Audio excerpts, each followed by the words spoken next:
Two peas Two in a peas in a bong. bong.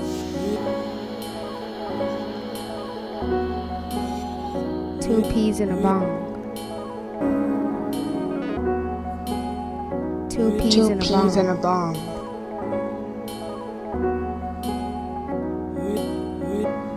Two peas and a bong.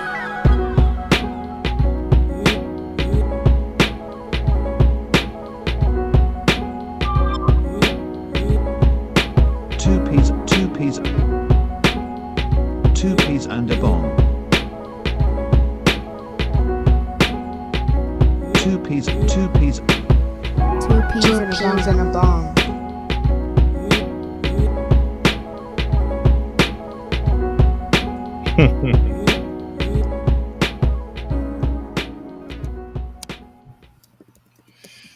All right, y'all. Two peas in a bong in the building again. It's your boy DP.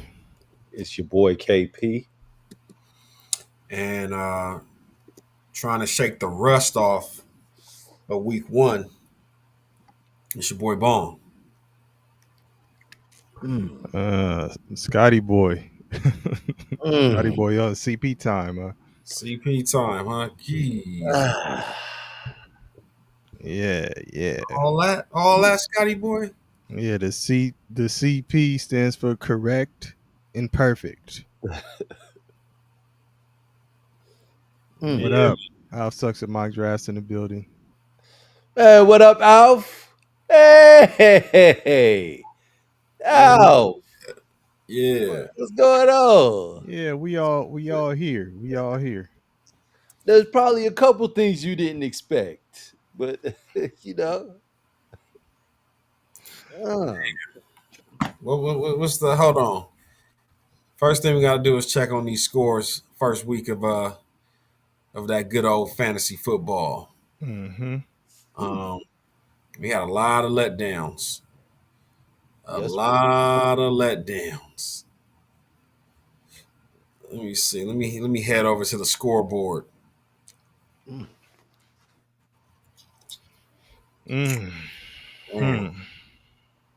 Damn. Hindsight 2020.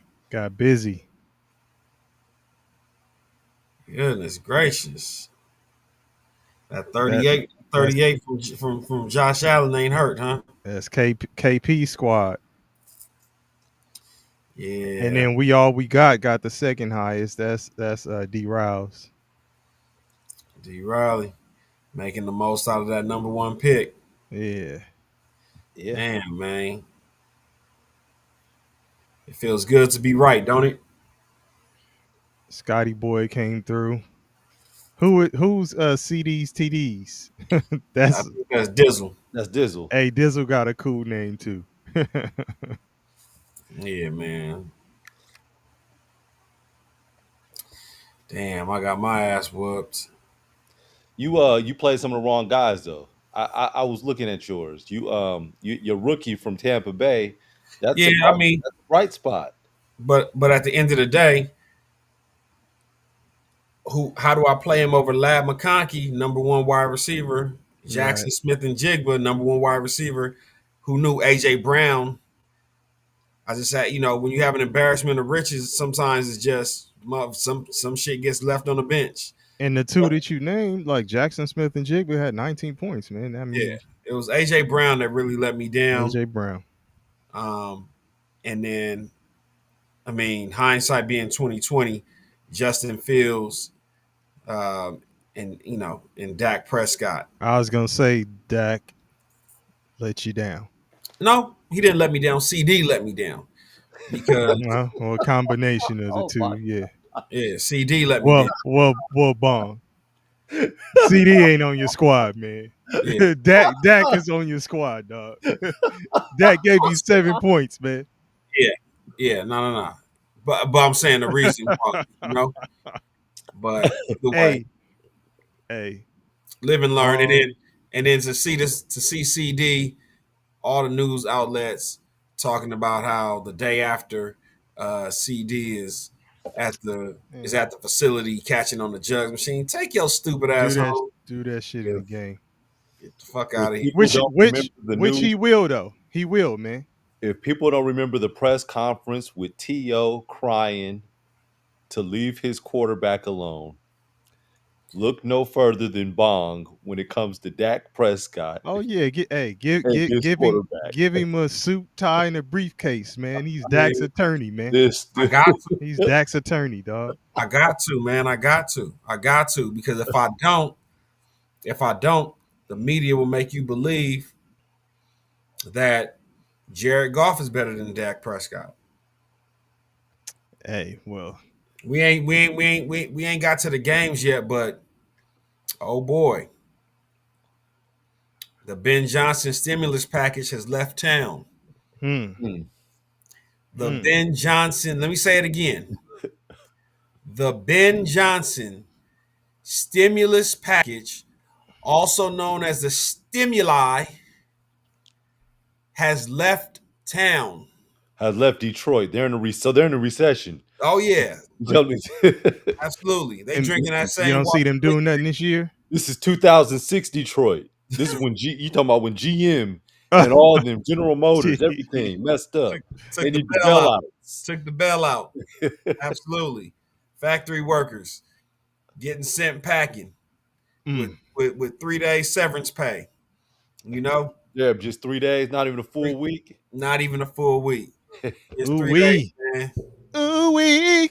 Hey, I saw a stat that said Jahmyr Gibbs had 10 receptions for like 35 yards. It is the lowest total on 10 receptions, I think, in the last 25 years. That sounds like, you know what that sounds like? That sounds like damn, what was my man, the running back with the Jacksonville Jaguars that finagled his way out of there, then went to Tampa Bay. Leonard Fournette. Leonard Fournette would have 25 rushes Hey, some y'all games, keep 30 forgetting yards. Fournette's name. My man, Leonard. Oh man, Hey. Leonard Fournette was the hardest working running back I've seen in football. Absolutely. But now Hey. we got another one in Jahmyr Gibbs. So let's start. Playoff Lenny, as Alf Sucks that mock draft points out. And the funny thing about Green Bay. Funny thing about Green Bay, engineer said where to go. You talking about the stimulus package? Hey, he went to. We thought No. He went to Chicago. No, we thought it was going to Chicago. He did go to Chicago. We thought. No. It went to Chicago. It just ain't been paid out yet. It went to Chicago, but Chicago It's getting paid out in increments. They was coming out the Great Depression. Oh, Okay. okay. Stimulus package for them is just trying to make it back to ground zero. So they need a couple waves of that shit. Absolutely. They need a few it's checks. Good times in Chicago, like the show. Look at the. It's the TV show right now. Good time. So it's just a temporary layoff. Yeah. A temporary layoff. Good times. Easy credit ripoff. But Scratching so and funny. surviving. It's so funny. Hanging in the child line. Hey, Oh shit! it's so- Might as well fucking finish it. Ain't we lucky we got 'em? Doom doom doom. Good times, yeah. man. Executive produced by. But it was funny to see, and I don't even want to jump all over the place. It was funny to see Chicago tonight on Monday night.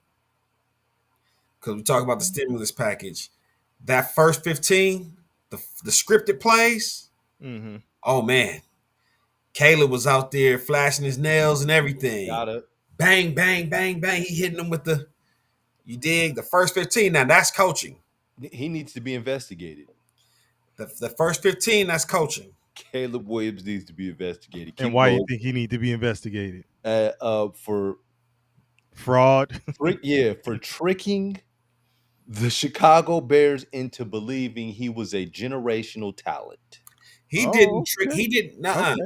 He didn't trick anybody.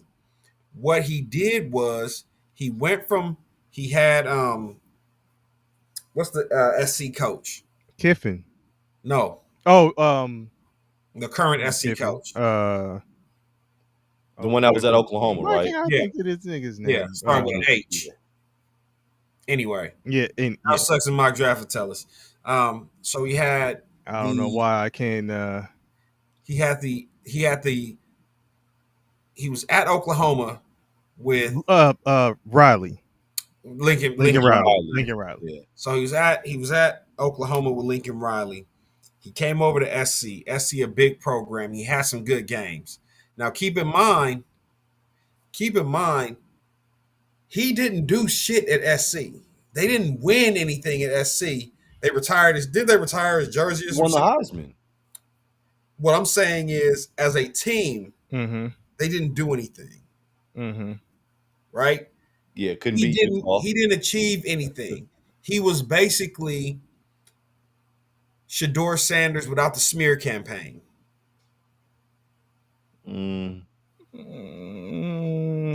What did he do at SC that will make you believe? I don't think he. I think he was better than Shedeur. No, he wasn't. He was at a bigger school No, with I mean, a bigger even brand. when he came, No, he was not. let me talk, man. I'm letting you know. If there's nothing you can tell me. Okay, so you're not gonna let me talk. Go ahead. All right. So when he was at Oklahoma, who did he beat out to get the starting position as a freshman? He beat out Spencer Rattler. Spencer Rattler is an NFL quarterback. He's a starting NFL quarterback. He came in as a freshman and beat him out. Shedeur didn't do that. And he had the same coach in Oklahoma too, Lincoln Riley. Use the term starting NFL quarterback very loosely. For Spencer Rattler.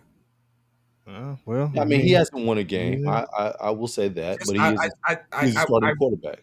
Okay, I want you to use the term loosely because if he was on any real organization's roster, he would not be a starting quarterback. The reason he's a starting quarterback in the NFL is because the New Orleans Saints were told not to draft Shedeur Sanders, and now the guy that they drafted couldn't beat out Spencer Rattler. Tyler Shuck couldn't beat out Spencer Rattler. Let's start there, okay? But that's fine. He beat out Spencer Rattler. Okay. That speaks glowingly, I guess. Next, you give me the rest. I'm listening now. I said, who did Shedeur beat out for the starting quarterback spot? That was an NFL caliber quarterback as a freshman in college.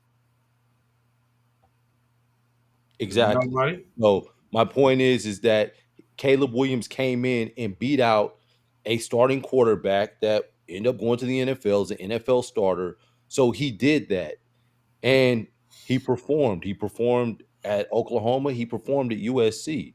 They were competitive at USC. They just didn't win a national championship. They lost in the playoffs. They couldn't get past Utah. And then his last year, they had USC as a whole had a lackluster year in Caleb Williams' last year of college. But they were competitive his junior year. Shedeur, on the other hand, Shedeur didn't win a Heisman. Shedeur didn't beat out any starting quarterbacks. It was given to Shedeur. And what was given to him? The position, the starting position. He wasn't competing. He didn't have to come in and compete and take it away from somebody else that was ahead of him. That was an NFL talent on an NFL roster, or not roster, on an NFL. Dang, I can't. On a draft boards or something. What? Yeah, on a draft board. Yes. Okay. That is it. Like a prospect, you saying? Yes, a prospect. He wasn't. He didn't have to do that. I just want to make sure that KP has the floor and he can get all his A1 points across. So Caleb Williams' claim to fame, what he was able to sell America, the Chicago Bears, all the analysts that still, hold the hem of his garment, on was the fact that he beat out Spencer Rattler for the starting job at Oklahoma. That was some of it. I mean, that's all you've told me. What else did he do? I also said that he got the Heisman. Okay, he won the Heisman. What the year that he won the Heisman, what bowl game did USC play in? I would have to look that up. That I thought that's when they lost in the playoffs. Did they lose in the or no? They couldn't get past Utah. Whenever you find out what bowl they played in his Heisman year, let me know. We'll be on for a few hours, so we have time.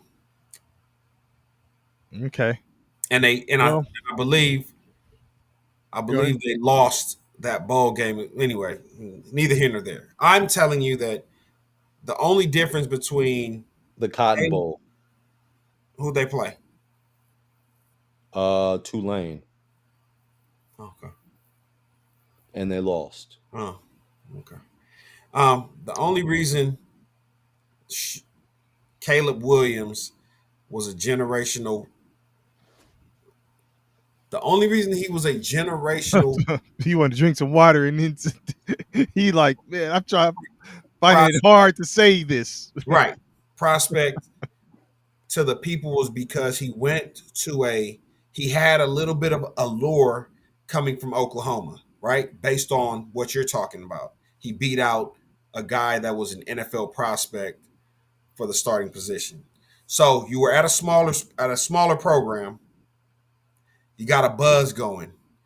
You followed Lincoln Riley to USC. Now, sunny California. Smaller still being big, though. I was going to say, how small are we saying? Because it's Oklahoma still. Is Oklahoma a bigger program than USC? No, I said small. No, but smaller, I mean, it's in the Power 4. It's in the Power 4 conference. It's in the SEC conference. At that point, it was the Big 12, which is still a big conference. I understand. If I tell you is compared to Alabama, is Oklahoma a smaller program? What would you say? Yeah, so I just said I said it's smaller, but it's still a big program. Right, it's still absolutely. Program. But I'm just, there's obviously levels to it, right? So we're talking about. But it's not like he came from Tulane, like they, that's who they lost. But it's still a smaller program compared to USC football. USC football is known, whether you go OJ Simpson historically which is it's crazy because on Saturday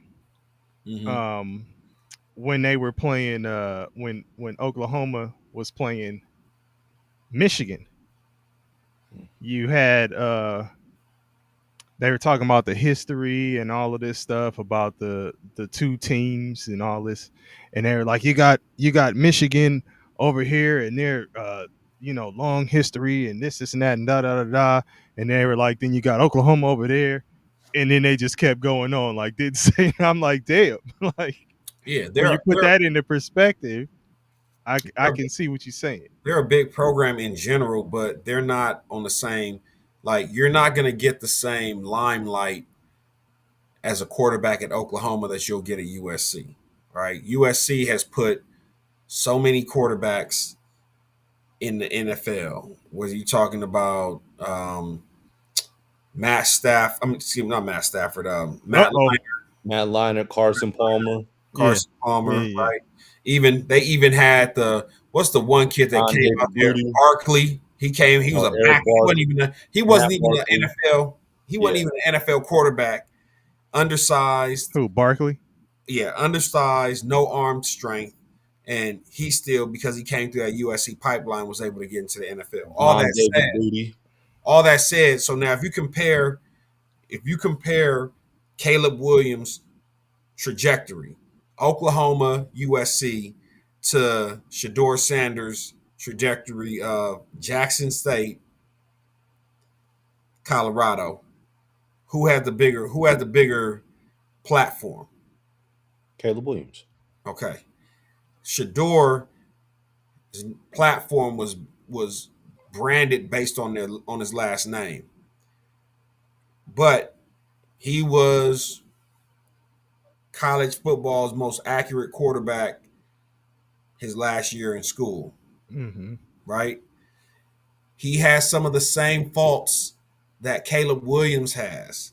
Caleb Williams came into the NFL, was gifted a premium roster last year, Yeah, they built around him Yeah.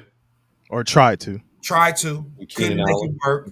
Yeah. They said, we're going to take it one step further. We're going to bring you in the hottest coach in football right now. Re-up some, get you some younger. Hey, Keenan Allen, you know what? He got old legs, man. Get his ass out of here. Bring in, bring in somebody else. We're gonna bring in another a tight end from Michigan. We're gonna bring in First another rounder. Luther Burden III, right? We're gonna bring in some talent for you to keep this roster nice and fresh with a great play caller. And today, as soon as I seen him on the field, the same issues arose. He was still Yeah. holding on to the ball too long, dropping back. He was, hey, I'll say this, he's nifty. Yeah, and Getting stop out of stop right there though. All the things that you said, let's say like a Matt Barkley ain't, right? Mhm. Caleb Williams is. So he's got the arm talent. Yep. He's nifty, like you said.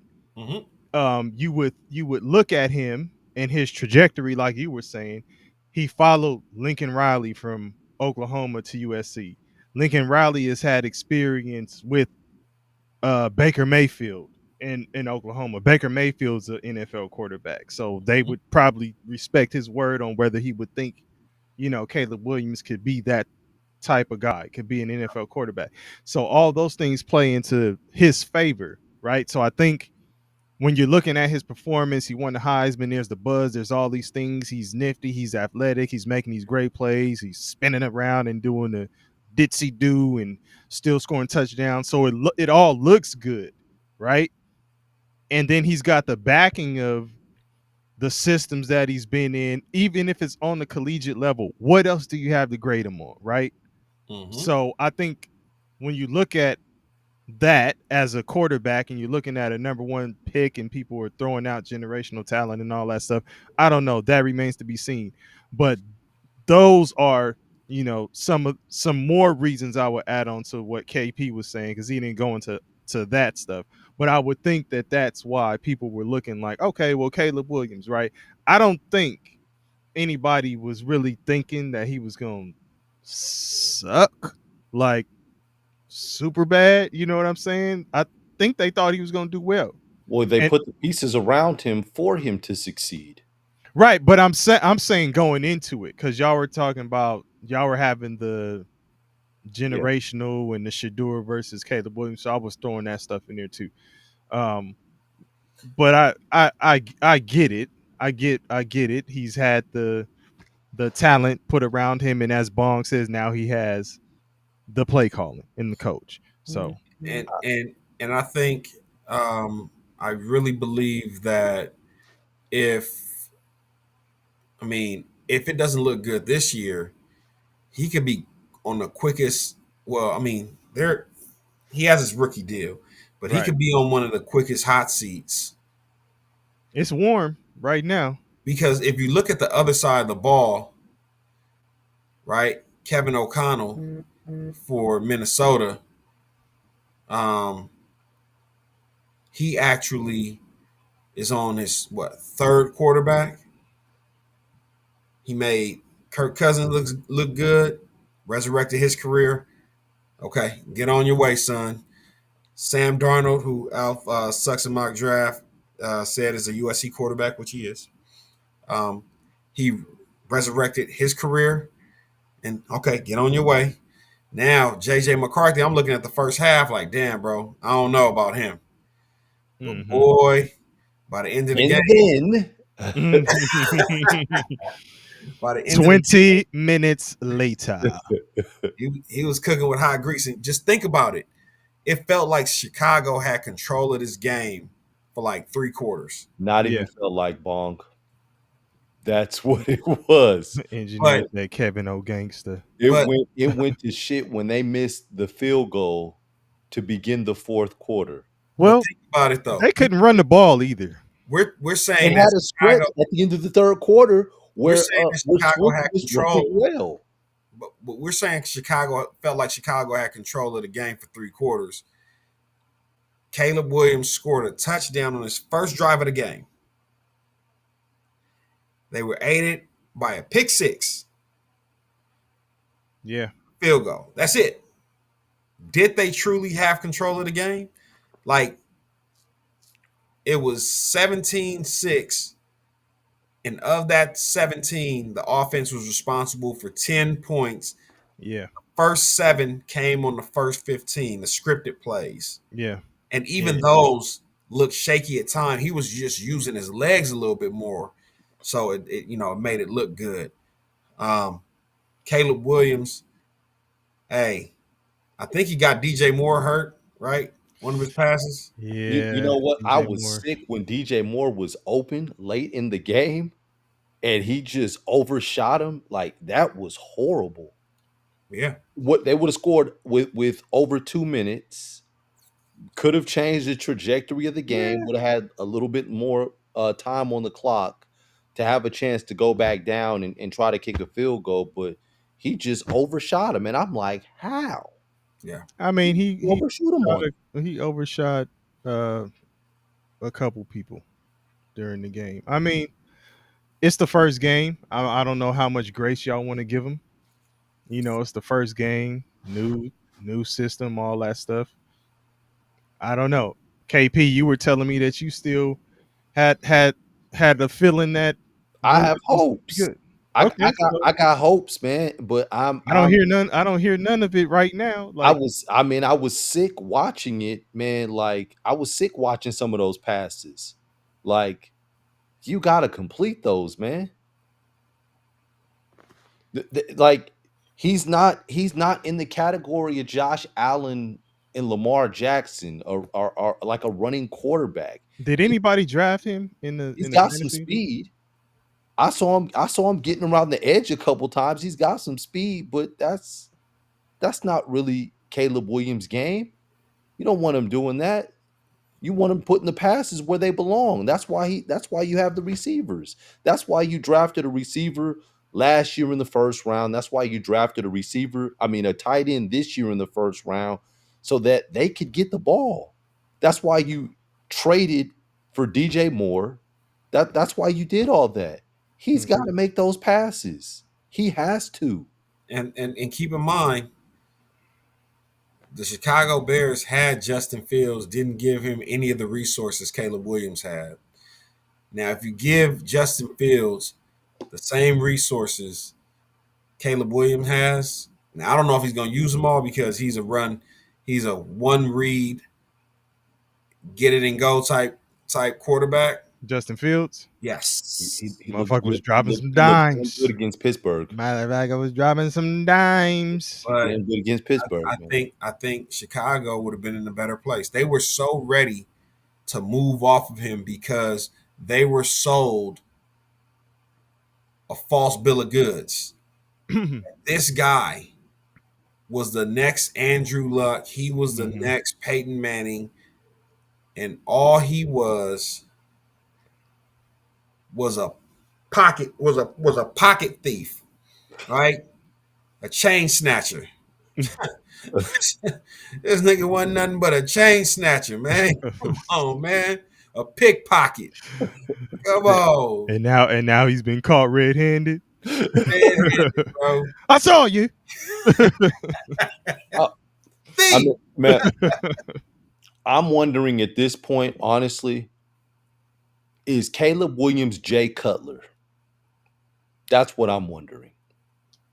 Like how everybody was high on Jay Cutler. Oh man, like he's you got to start him, you got to play him. They were, what was it? Was it Kyle Orton that they pushed out of there? Kyle Orton that got him to the Super Bowl, and they were like, man, nah, we got to go with Jay Cutler. Look at, he's got the strong arm. Yeah. Jay was the he was the franchise quarterback. Remember, I think he got hurt. Mm-hmm. He was hurt, and Kyle Orton stepped in and I think got him to the Super Bowl. Wasn't that the case? Yes. Yeah, I think Cutler got hurt, and I think Cutler was a good quarterback. He just got a bad rap because he wasn't media friendly. So because he wasn't media friendly, a lot again, how the media sees you means a lot. Mm-hmm. You know, it helps your case or it hurts your case a lot. We talk about because he bounced from Chicago and had. Say that again. Was it he went to Denver or something like that? Yeah. No. He bounced from Denver and went to Chicago. Other way around. Sorry. Yeah. Denver. Yep. Yeah. So he started in Denver, but he was solid. He was solid. I was trying to find his overall record. It looks like it's 74 and 79, so he has a losing record. I thought Jay Cutler was mediocre. I thought that everyone looked at his arm strength and saw how he threw the ball and were enamored with the way that he threw the ball, but I didn't think Jay Cutler was a good quarterback.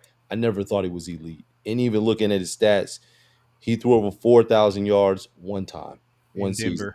That was his third season in Denver, 4,500. But then that's if you're sitting here talking about what's around Caleb Williams as far as the talent and position wise and all that stuff, the skill positions, then you got to break down what Cutler had. He had Brandon Marshall in Denver and Chicago. So he had one receiver. It's one receiver. Oh, when I said that Matthew Stafford had Megatron, I said the same thing. I said that was one receiver. You talking about me or KP? KP, because I'm saying that's and Matthew Stafford was throwing over 4,000 yards multiple seasons. Why couldn't he win though? You gotta look beyond those two. Did he win? Who?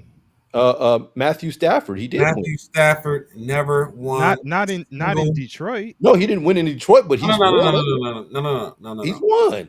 He never won a single playoff game with the Detroit Lions with Megatron.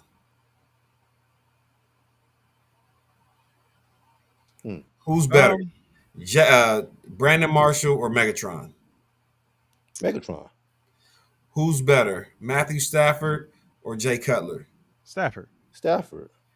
Why could he not get? So again, when we start talking about mediocre quarterbacks and all this other stuff, we have to be sensitive to the fact that even as it stands right now, I believe there's probably a handful of offensive gurus in the league that can actually get a team over the finish line. And or that could realize the potential of the talent. We saw a case in point this weekend. Look no further. Before you say what you gotta say, look no further than this weekend. San Francisco should have lost to Seattle. Alf sucks in my draft. No disrespect, y'all blew that game. But when they should have been a damn interception. When they needed too late, they went and got a drive without the tight end, without one of their wide receivers. Limited weapons, a limited quarterback. They went and got a win. Minnesota. That touchdown pass should have been intercepted. Yeah. I mean, if it was a fit. I mean, luck got to be on your side too. So guess what? Brock Purdy has been very lucky because he had a pass in the playoffs that got him to the Super Bowl that bounced off of somebody's helmet into Brandon Ayuk's hands. And I think when they played Detroit, the year Detroit should have beat them, and biting kneecaps got pretty. You know what I'm saying? But again, you have the Minnesota Vikings tonight showing you the same thing. You got an offensive guru that's gonna go out there and make shit shake. Al Sucks at mock drafts was that he said he talking about Tariq Woolen again. Tariq Woolen, count your days. Who missed that interception in the corner? Al Sucks at mock drafts. I know that's your squad. Who missed that interception on on the touchdown pass? My bad, Bone. Nah, you good. Go ahead. But go ahead, KP. Oh no, I was saying you were talking about quarterbacks and not winning in the playoffs and stuff like that. So I was gonna say in 10 years, man, Dak is 2-5. Is he a mediocre quarterback? The media says he is. I'm asking you, based on your logic and what you're saying about these quarterbacks, talking about Matthew Stafford, is Dak Prescott a mediocre quarterback? No. Why is he not a mediocre quarterback? Why doesn't he fall into the same category as these quarterbacks if he can't win in the playoffs either? KP, you making my point. The reason I brought up Matt Stafford was because you said Jay Cutler was a mediocre quarterback, and I said, what makes him mediocre? What is Matthew Stafford to you though, Bone? I think Matthew Stafford is a good to great quarterback Okay. that was put in a system with one of the best offensive play callers. You saw that at work yesterday, right? And no disrespect, man. A lot of bruised egos in the with Al Sucks and mock drafts. The Titans, the Texans should have beat the Rams. That's engineer. Engineer, my bad. Engineer, the Texans should have beat the Rams. Yeah, should have. Again, but when they needed to go get a play, offensive guru with an able quarterback made it happen, shook shit up. And that's what I'm saying. Everybody is not blessed. Everybody's not blessed with a Sean McVay, with a Kevin O'Connell, with what's my man, Kyle Shanahan out in San Francisco, with a Ben Johnson. We'll see how he does, or if he's able to turn the corner with Caleb Williams. Everybody's not blessed with that. So then we have quarterbacks that go into situations where, yeah, the play calling isn't great. I bear the responsibility, and now I'm called mediocre. You know what I'm saying? And I really believe that Matthew Stafford is the poster child for that exact thing. He couldn't win in Detroit. Went to LA with a guru on offense, and immediately same year won a Super Bowl. If you want to look at the flip side of the coin, Go ahead. Look at the flip side of the coin, look no further than Jared Goff in Detroit. He took a team to a Super Bowl, and the coach said, "You know what? I'm good. I'm not that good." But see, and if I say the flip side of the coin, I would look at McVay on the flip side, needing somebody like Stafford. DP, he maximized. He did not win though. If we that's what y'all always saying. Did he win? No, he didn't. When Stafford came, he won. I'm not shooting down nothing you said about McVay leading into Stafford. No, I'm just saying on the flip side of that coin, McVay is like, okay, Stafford, and he wins. I mean, he obviously he couldn't just do it with anybody. Hey, Dirk Mania, congratulations. Now, I said I was staying away from Keon Coleman because week to week, you never know. So Keon Coleman, great. He had a great week. And maybe he is the new Stephon Diggs in Buffalo. But if he's not, next week it'll be Shakir. And the week after that, it may be Kincaid. Like I can't bank on players that I don't know will consistently get targets. But I have Keon Coleman.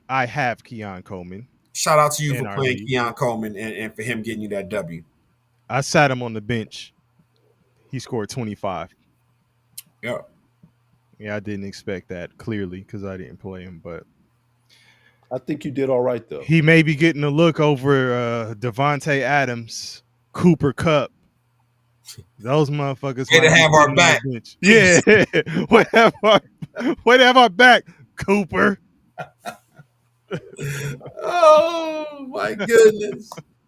Oh my gosh. Hey, again, hey, Especially you, Devontae. hey, Jared Goff. Man, the Emperor has no clothes, man. Yeah, it's the first game. It's the first game. I listen. I always say when you get to week 3, maybe you can give some teams 4. Week 3 to 4, they are who we thought they were at that point. Yep. You know, so if you still looking like this week 3, it's, you know, I mean, shit. When we gonna start going into the other games, because you got people already talking about Jackson Dart should be starting. I was gonna ask how many more weeks for Russell Wilson? Because Listen, 4 weeks. I thought about this, and I didn't want to 2 more jump in and change the subject while y'all were talking, but I thought about it when you were talking about Justin Fields, and you said Chicago could have been better off if they would have just relaxed, possibly stuck with Justin Fields instead of thinking, you know, we have this new generational talent. What about Pittsburgh? Because they were actually winning with Justin Fields and decided to go and with Russell Wilson. And now look where we are. Justin Fields looks like the better quarterback at this point between the two. I know teams and personnel are different. I'm just saying. again, the funny thing about the Justin Fields conversation is you went away like Tomlin is not smart. You went away from him when he was winning. Russell Wilson gave you a couple of highs, a couple of weeks where you had a good, nice high. Same thing you got from Aaron Rodgers. I don't want the fact I don't want to get lost in the shuffle of the Jets looked like the better team yesterday. The ball bounced a couple of different They ways. were the better team yesterday. Exactly. They got a bad Pittsburgh got a break when they got a touchdown, and then the Jets muffed the kick. Exactly. And got them back got Pittsburgh back in the red zone. That's it. That's the difference. Yeah. Anybody that believes that what Aaron Rodgers did is sustainable. That was what I'll say about Rodgers though is just this year should be cool. I think this year he'll be okay. Remember, I always tell y'all the 2-year situation off of the catastrophic type injuries. He's in that window now. And I believe if he performs well, this probably won't be his last year. He'll probably run it back with Pittsburgh. I don't think he'll retire. Who? Rodgers. Aaron Rodgers? Yeah. I think if he has a solid season, doesn't have any, major injuries or anything like that, I can see him playing again. I can see him running it back with Pittsburgh. Especially if they, depends on what they do if they make the playoffs and make a run or whatever.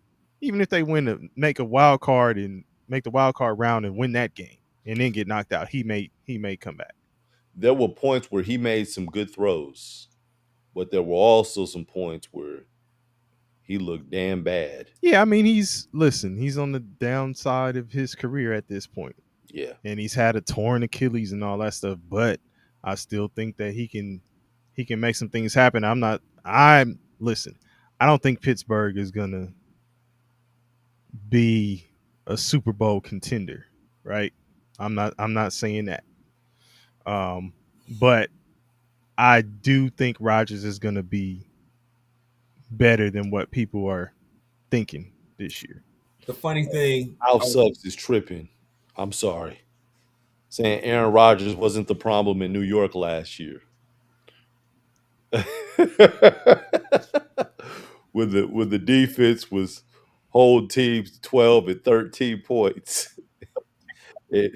Aaron Rodgers couldn't get the offense to score 14, 15, 16. hold on. Now, I'll select some mock drafts. I rock with you. Then he bought Devontae in, right? Aaron Rodgers, and I think I was watching one of the shows, like daytime sports shows.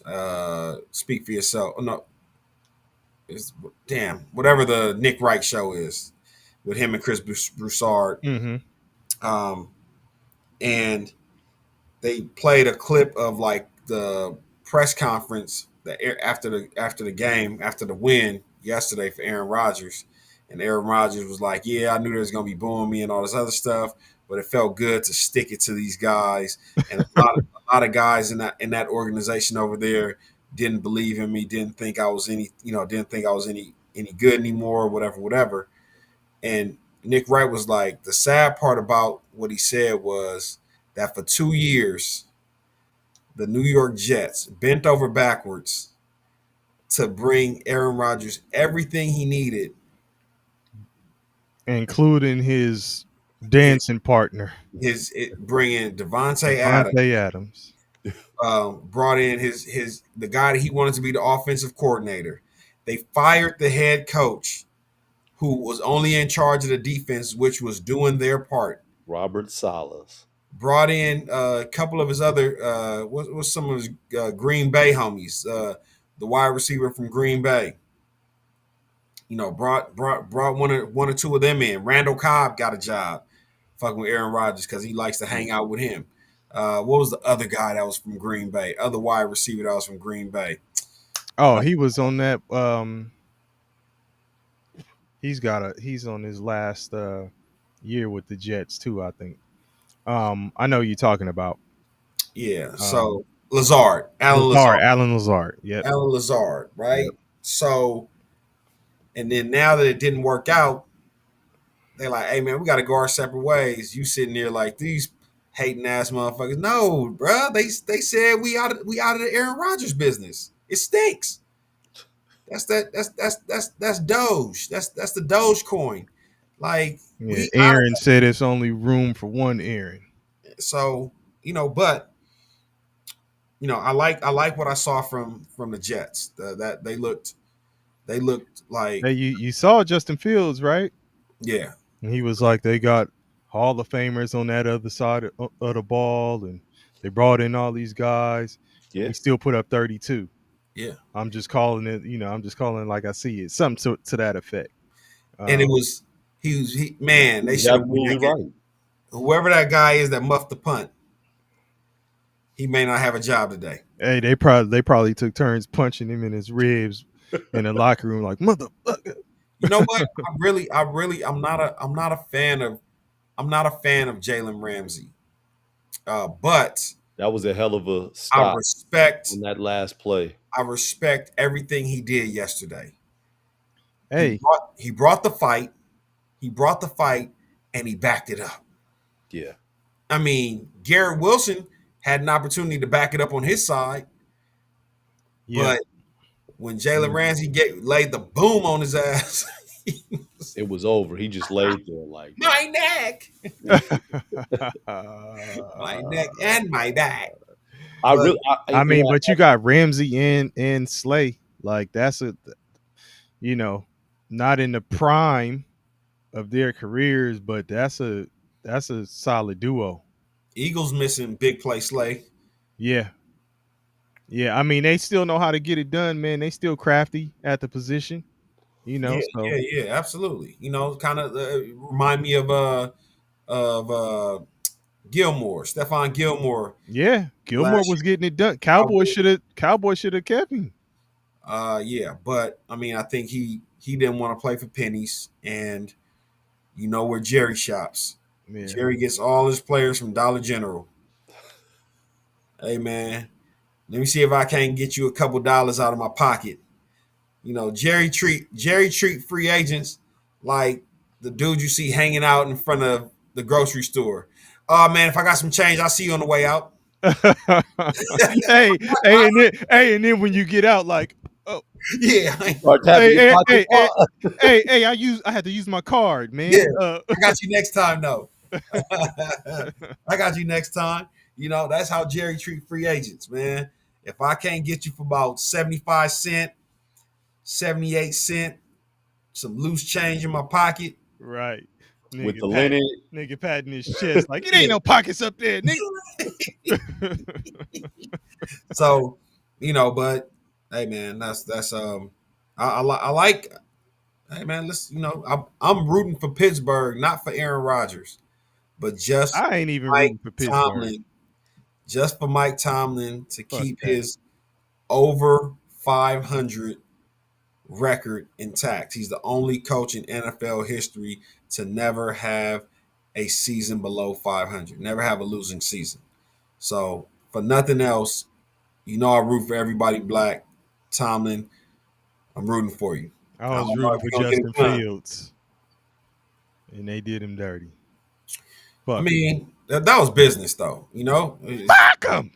So back to the Giants. So there's been talks about from just on Twitter, looking at some people that follow the Giants, maybe like people that report for the Giants, said that Daboll first was non-committal on whether Russell Wilson will be starting week 2. Then he came out and said Russell Wilson will be starting week 2, but he went to ownership and had a conversation about how quickly they could move to Jackson Dart. And all I'm asking, let the Cowboys get Russell Wilson for week 2, then go on and do what you got to do. I don't want visibly. I don't want the unknown of Jackson Dart. I don't want the unknown. To start chopping up the Cowboys because possibly. There's basically there's no tape no on it. film. You going to college? No, that's what I'm look saying. At the college film. Yeah. So let us get the corpse of Russell Wilson. I know Dirk Mania is in here, and we talked about the Buffalo wide receivers. I also talked about the Giants backfield. I don't want anybody from that mess. Tracy, Scatterboo. Hey, Scatterboo looks like he's going to be a problem. Scatterboo made some pretty good plays. I'll say, the way he plays, I don't know how long he's going to last in the NFL. Do you remember, DP, his bowl game? That's where he got famous. Yeah. I mean, they damn near ripped his whole jersey off, and he was. But he's a tough runner, like, and you talking about getting it out the mud. He didn't start at Arizona State. He was at Sacramento State. Yeah. He played there first, then he transferred to ASU, and then, like you said, Bong, he started getting some notoriety, and then in the bowl game, it was like, oh, okay, yeah. Then he did his thing, and got a chance with the Giants, got in the game, and he is looking just as physical, and powerful as he was in college. He's knocking dudes over like he's gonna be a problem. The funny thing about mini Allstott. I was gonna say, is he Mike Allstott? He's not big. He's not as big as Allstott. Yeah, I said mini Allstott. Shorter. Allstott could have been a damn DN or something. But here's the funny part. I was, I rock with Vosh Lombardi. He's like a content creator for the Cowboys. Mm-hmm. And I got to ask you some stuff about what he said. We may not get to it on here, but I'm gonna still holler at you about it. Yeah. So he during the off season, he does a lot of draft content, and like somebody called into his show and was like, "Hey man, have you done any like a read up or any research on Cam Scatterboo?" And at the time, he's like, "Man, who the fuck is Cam Scatterboo?" I'll get to like the day 3 picks, at some point in time. He's not even in my top 100. And then probably like a few weeks later, he saw the bowl game and was like, "Oh, That's who Cam Scatterbo is. So Mm-hmm. Cam was he definitely. I was a fan of his after I saw I had saw some of his games Mm-hmm. his last year in college, but that bowl game really did it for me, and he Yeah. won it for him in overtime. So, oh no, did they win in overtime or did they lose? I forgot, but he got him in the overtime, you know, and Yeah. like double overtime or something crazy like that. So, but he's just undersized to me, and again, Yeah. I just maybe it looks different when Jackson Dart comes in, but all I'm asking for is just give us one more week of Russell Wilson, and then the Jackson Dart project. You may get a half.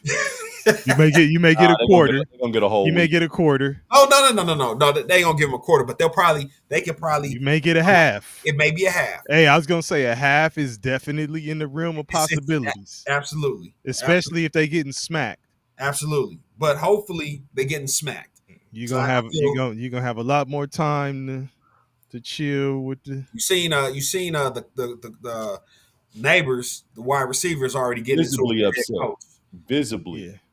Not Hey, to be- hey, not to hey! be confused with They Tyreek. all tried to give him a handshake too, and that nigga was just like, Hey, get that your shit out- hands in yeah, my like get out of here. That shit out of here. BBL. Hey, but you know what?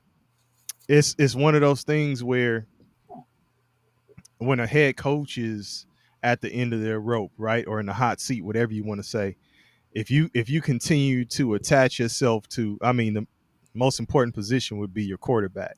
If you continue to attach yourself to either a project or an old vet, maybe not even an old wily vet, Yeah. like you're not gonna last Your if career it's not working right. It's as a head coach. how do you expect to cool that seat down? You know what I'm saying? So at this point, it would only make sense, like, especially if you go into week 2 and y'all suck, y'all take a L, man. Look, who do we draft? When did we draft him? Get him on in there. Let's Yeah. go. Yeah. And see what you can do. If you still stinging up the joint and they decide to move on, hey man, at least you went out and you did what you You went out your way. yeah, with your player and all of that kind of stuff. Like, so I wouldn't be surprised if the change comes week 3. Yeah, I'd say he's got 2. Well, week 2.5, we calling it. I'm saying I'm going with week 3. I think he's gonna get 2 full weeks. I'm expecting the Cowboys to smack these motherfuckers, so I'm gonna say week 2.5. Hey, how much longer before the Dolphins trade Tyreek Hill? Ooh wee. That'll And for what? Pennies on the dollar. What is his? If you're another team, what would you give up for him? A third So round. add that to Bong. Let's answer Bong's questions and then add that to it. So Giving up a third round pick. well, okay. So when how much longer? 3 weeks. So week 3. Week 4. And Okay. Dirk Mania, we'll definitely highlight Geno Smith. He looked good in week 1. Brock Bowers is definitely dealing with an injury, but yeah, we'll talk about Geno for a second. But you know what I think though? Look, I was looking at my draft. He knows the team up north.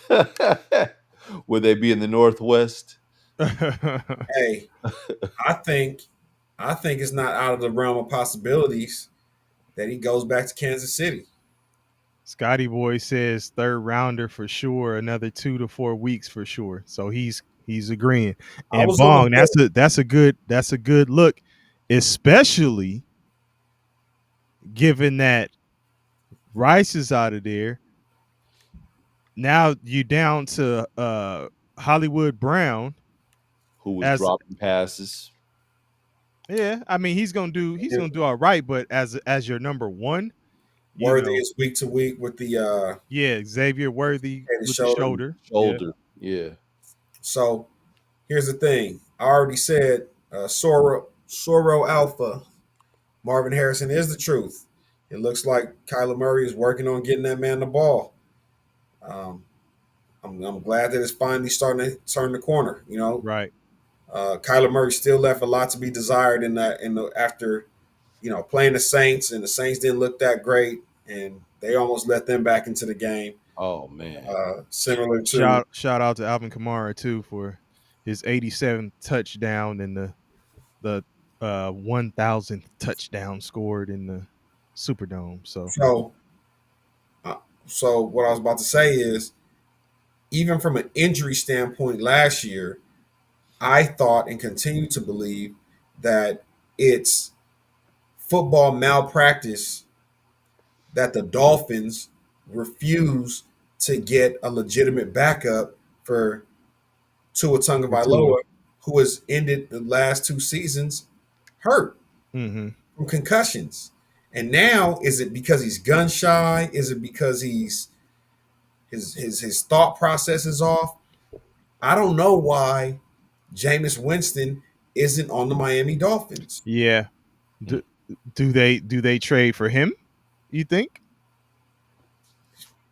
Something's got to shake, because who's behind Tua Tagovailoa on the depth chart right now? Zach Wilson. Is Zach Okay, Wilson? okay. And then they drafted Ewers Oh, yeah. From I Texas. mean, out of Texas. Yeah, Quinn Ewers. it's I don't get it. I don't get the faith. And then I'm sorry. Look at Scotty Boy's comment. he might not be lying. Oh, I'm sorry. The one at the bottom. Was still concussed from last season. Still working through that. And then he said Quinn Ewers ain't bad. You know, Yeah, I didn't think Ewers was bad either. Ewers got packed out of Texas to bring along a Manning. Ewers should have. Didn't he have a mullet when he first broke on the scene? He should have kept the mullet. Ewers turned down $8 million. I think he was offered $8 million to transfer to another school to come play in the NFL for 4 years for $4 million. I think was his rookie contract. JSN says, Soro Alpha says JSN is a top 8 receiver. Al sucks at mock drafts. Do you agree? JSN got busy yesterday. Of course he does. JSN is elite. And then he's saying Nakua is a top 5 receiver. Nakua looks scary. Hey, he's tough as nails, though. Yeah, he's tough. Scary. Oh my gosh!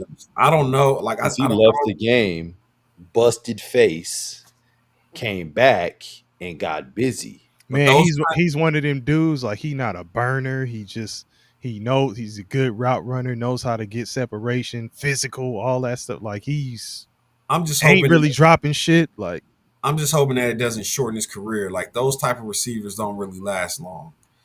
You know, like, always in a lot of collisions. Yeah, like the ones that don't give a fuck.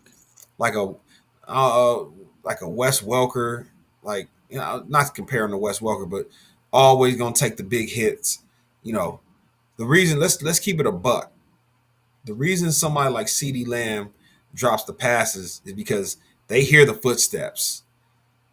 Like, you know, and those receivers are like, "Ooh, I want to be able to spend my money." Like, oh, you ain't finna take my head off. So, I'm trying to think of a receiver who was like just physical. Anquan Bolden. I was gonna say Anquan Bolden. Steve Smith was another one. Anquan Bolden was super physical. Steve Smith super physical. I just saw the clip of Steve Smith, just highlights of him just bullying people. So, Tua Tagovailoa, he looked terrible. He looked real bad. Man, Miami. The offense looked bad. The Colts defense they had them looking like amazing. with Indiana Jones.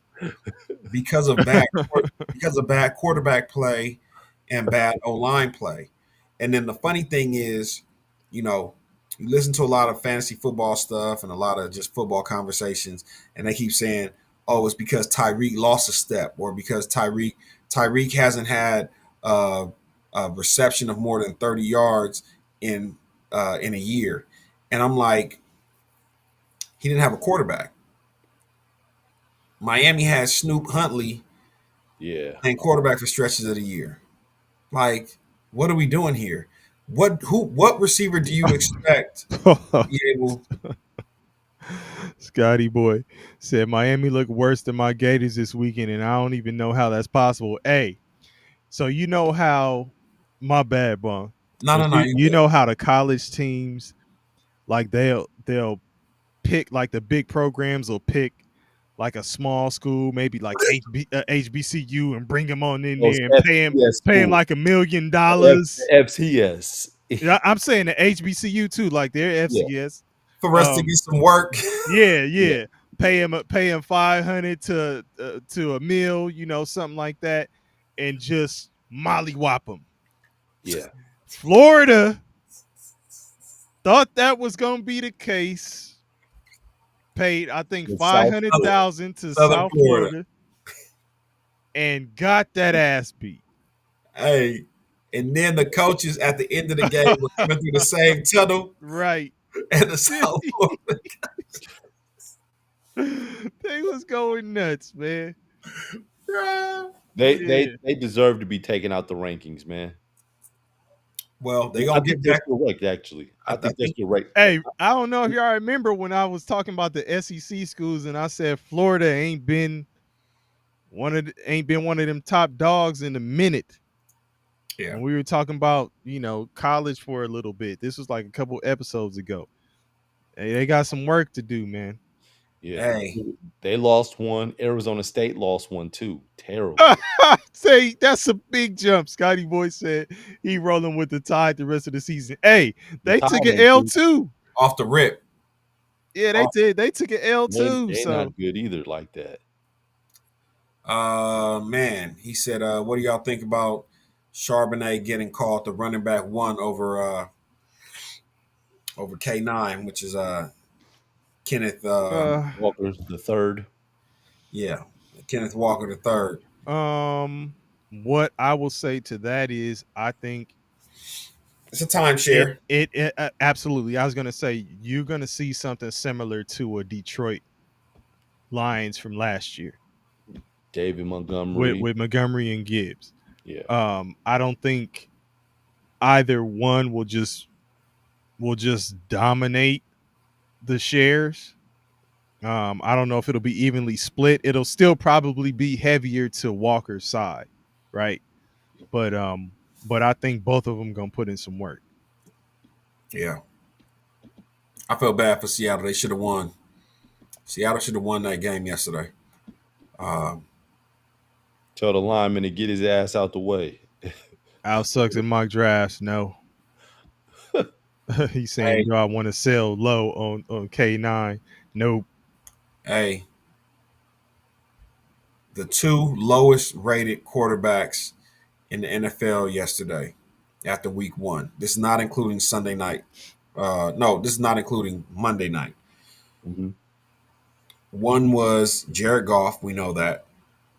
He was the second to lowest. The lowest, Bo Nix.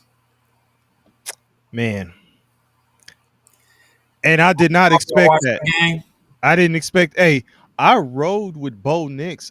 So I did a little jumped into a FanDuel survivor pool. Yeah. I rode with I'm not in a survival pool. I just jumped in a quick game. Okay. For the afternoon, right? The afternoon slate. And I'm looking at it. I'm like, okay, Bo Nix about to go to work. And man, what the fuck? Like, duh. Oh, yeah. Listen, Bo Nix, that Denver defense is so hellacious. But Bo Nix was trying to get a game back to Tennessee.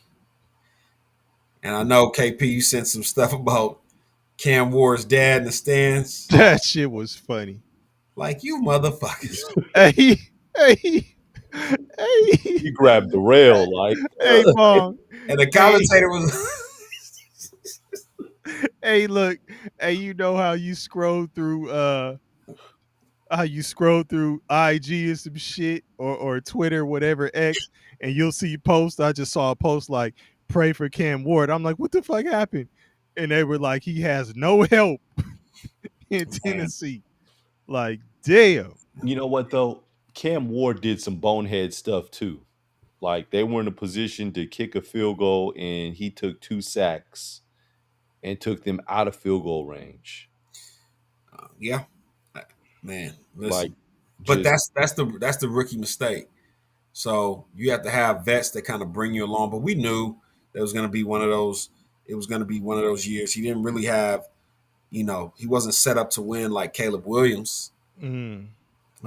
Like I said, it's so funny. It's going to be funny to see a lot of these guys in year 2. I keep telling people all the time, temper expectations. Bo Nix was one of the poster child, one of the darlings late last season. And has Sean Payton. And he has Sean Payton. So right? there's another guy. One of those gurus. And guess what? Now that they have tape on you, it's going to look different. I think the Commanders, and I'll get back to you, Al Sucks in mock draft, because I saw the stat. I think the Commanders take a step back. The Giants kind of held them at bay for a minute. It was just that the offense couldn't come along, and you know how that goes, man. If the defense is hey, hold the levies, you know what I'm saying, and the offense can't get shit rolling. Eventually, man, the defense snaps, and they just give it up. Russell Wilson didn't give the defense anything. That defense, I think the Cowboys are in for some problems with the Giants. Those bookends, those bookends at the end with the Giants. The Giants are gonna have a hell of a pass rush. So that'll be a cool test for the O line, which I don't think is shabby. I think the O line is gonna pretty be decent, especially that interior.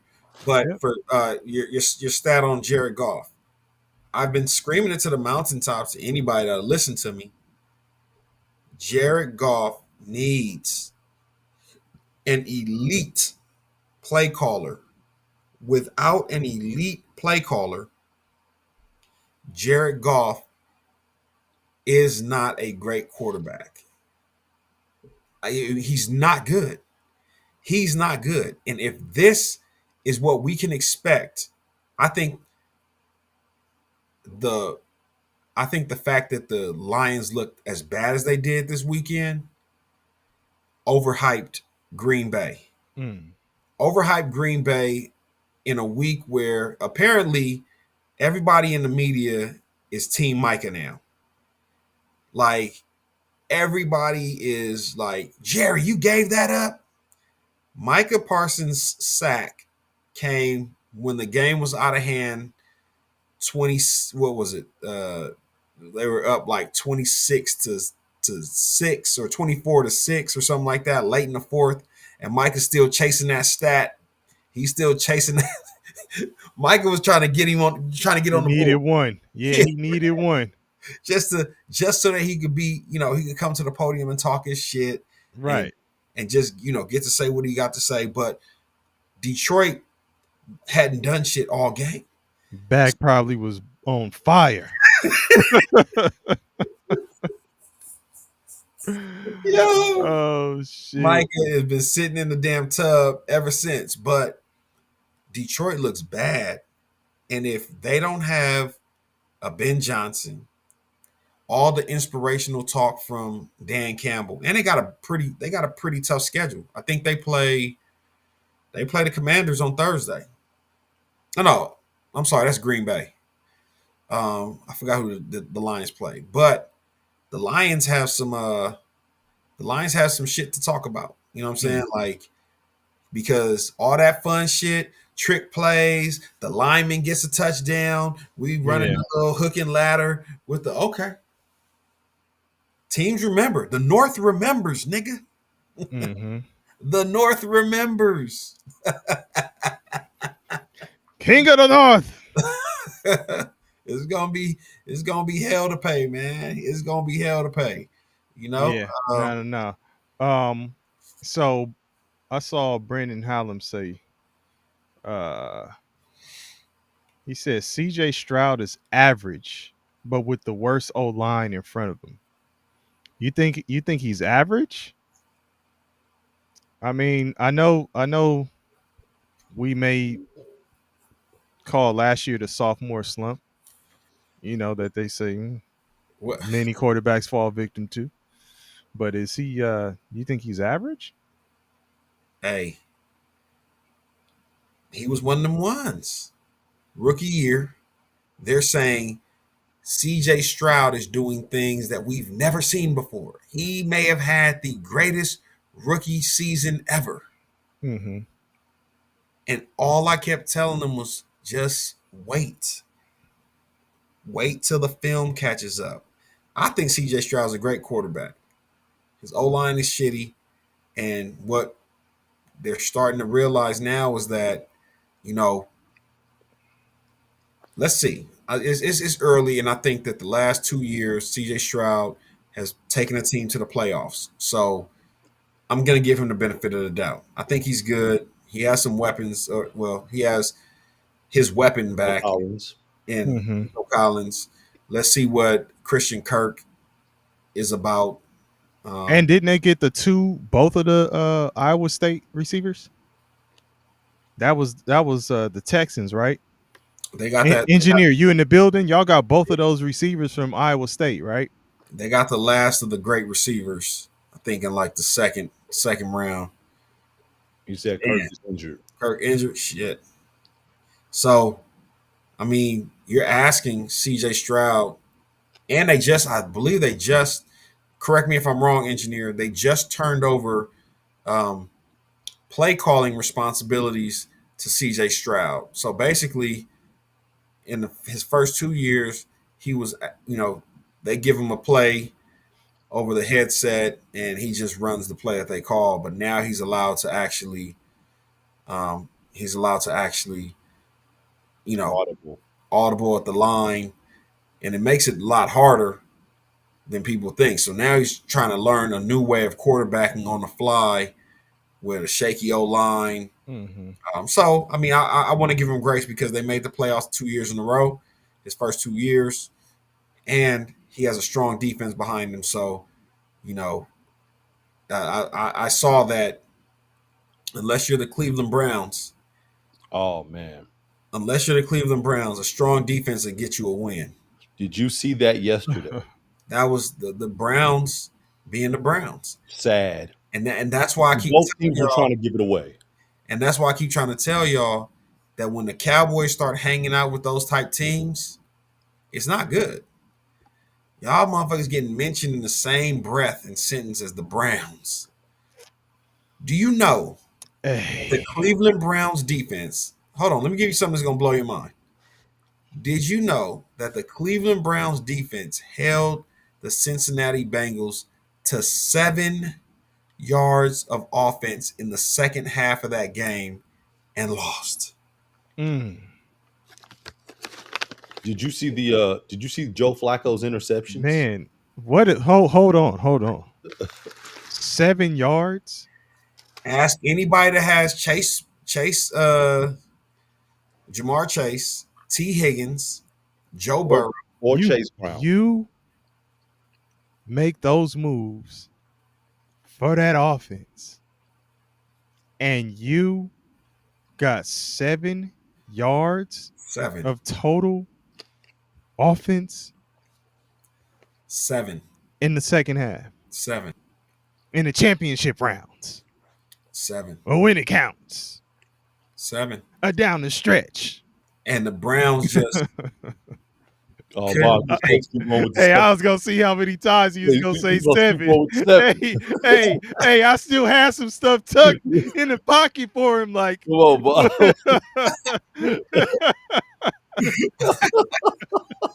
hey, we would have been 7. Oh man, and the Browns missed That's crazy. a chip shot field goal to basically put them in position to win the game. Like a 28-yard field goal, shanked it. I said, only the Browns.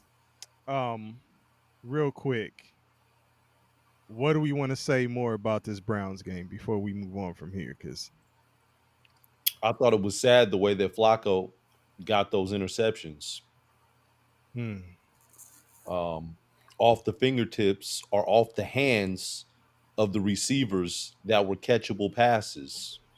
Yeah, I mean, listen. They were just distracted by the turf and popped the ball up into the hands of the Cincinnati Bengal cornerbacks. But Flacco is in a situation where it's like, what are you really expecting him to do with the Browns, right? He can either overachieve or it just is what it is, right? Like he's not. They're devoid of talent, of top tier talent. I only say that because when you look at the box score, they're going to look and see, okay, Cleveland turned the ball over twice. Flacco threw 2 interceptions. They had a missed field goal, and they're going to say, hey, quarterback, you got to take care of the ball. Right. And those interceptions, they were not on him at all. I feel you. Well, I mean, that's crazy. And Browns, you guys got to do something. They signed their rookie running back. Okay. Judkins to his 4-year rookie deal. Now he could play next week. Now the same thing you asked about Tua, I'll ask about Flacco, and I think y'all said 3 weeks. Now, when it's time to move on from him, do y'all think they're going to Gabriel first? Yes, I do. Okay. They had Shador as the emergency quarterback. That's what they had them listed as in week 1. That's why I'm pissed that they traded Kenny Pickett, because I wanted to see foot to flame. I knew they weren't going to keep 4 quarterbacks on the roster because one would have had to have gone to the practice squad. Mm-hmm. And if based on their depth chart, it would have been Shador. So I just wanted to see what would have happened had he made it to the practice squad. But the Raiders gave them an out and took Kenny Pickett off their hands. Right. And they were glad to. They were probably shopping Kenny Pickett before the Raiders even sustained a backup quarterback injury, because they knew that Pickett was gone and we have to keep Shador around, even if it's just for the marketing dollars, right? Yeah. He means too much in revenue for a team that's probably charging their fans to use the restroom. Yeah, get change. Probably got to put in 50 cents. Billy shat himself. He didn't have any quarters.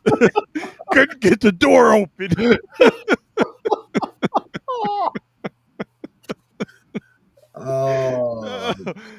Oh man! And it's not even something where you can do it electronically. Like, here, just scan your phone to it. No, it's old school. Get you some coins. Hey, they done fucked around. Like the lottery. Hey, look, they done fucked around and made him Shador coins. His face on the coins and shit. They really living it up out there, pushing it to the limit. Go to that Shador coin machine, put your dollars in there. We accept 5s, 10s, and 20s. But DP, check this out. But if you put a 5 or a 10 in there, you get all Shador coins. Right? You don't get back my Shador coins. You can only spend it here. You can only spend it with us. Got to use the bathroom? Shador coins. Oh, shit. Oh, shit, man. That's man. crazy. Yo, I saw Soro Alpha says, what are your main takeaways from this week, guys? Who impressed you the most and who was the most disappointing? So I'll go first, and this will take me to probably the talk of the town with the Ravens and the Bills. So I will say My main takeaway just from week 1, if I'm looking at the contenders, which I expect the Ravens to be one of them, and even the Bills, I gotta ask now: are the Bills the Ravens' kryptonite? We were saying, Kansas City before. Is it the Bills now? And I guess I would say the most disappointing thing is that they gave that game away. As great of an effort as the Bills had, I do think the Ravens played into their hands, and they gave it up just as much as the Bills took it away. Pause. Okay. I was most impressed with Lamar Jackson. Offensively, he made the throws. He was running his check downs. I was really impressed with the Ravens early. My disappointment was also the Ravens. The coaching staff, when it's 4th and 3 in the fourth quarter, and you have a chance to go for it and ice the game, and you choose to punt the ball to Buffalo and put it in Josh Allen's hands. And I mean, but start with first, second, and third down before you even got to the 4th and 3. Look at the plays they called. yeah. But I was disappointed. I was disappointed in them not going for it on fourth down. I felt like they should have. Lamar Jackson had been good all night. He didn't turn the ball over. Derrick Henry turned the ball over, but Lamar made all the throws. He did it with his legs. That was disappointing to me.